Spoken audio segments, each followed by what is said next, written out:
Okay, our Coors Light pole winner for tomorrow night's 51st annual Irwin Tools night race at Bristol Motor Speedway is Ryan Newman.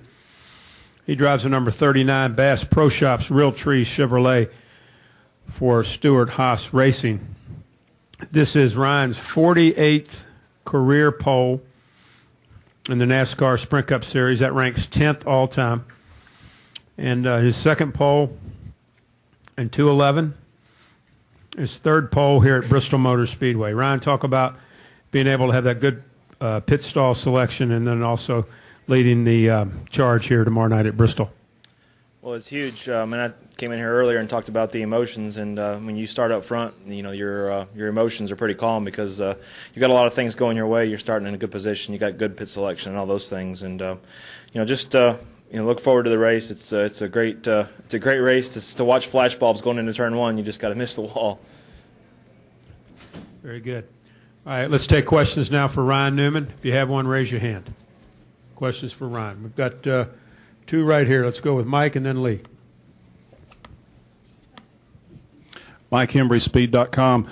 Ryan, you've got a couple of poles recently after not having any all year. Have you just been lazy? Has it been a car thing? Just trying a little harder. You just don't care anymore? What's been different recently? I spent so much of my time trying to win a race without winning a pole because you guys criticized me for so long for winning poles without winning races. And now after Loudon, I just figured if it works once, we'll just keep trying to do that. So just doing the stats, man. I'm a mathematician. Actually, I was sitting out on the grid trying to figure out where I was going to hang my tree stands this year instead of focusing on the qualifying lap, and evidently that's the secret. Go ahead, Lee. Lee Spencer, Fox Sports. How much information do you share with the 14 car? Because with him starting 43rd and you starting first, there just seems to be some disparity there. I mean, it wasn't a good day for the 14. Obviously, you saw that in qualifying, but I think it's one of those deals where you spend a little time overnight regrouping, and I felt that our car was pretty good in race trim. Obviously, it worked good in qualifying trim, and we don't ever want to see the cars that far apart, whether it's the setup or the results because of a setup change, or setup differences. But I'm happy that we've given the 14 an opportunity to look at our notes. I mean, we always share information. There's no question about that. We share so much information. Sometimes it's difficult to go through all the information that we share with each other. You kind of have to simplify it. But we'll both go through each other's notes. Whether he was good, bad, or indifferent in practice, and try to figure out what we can do to be better.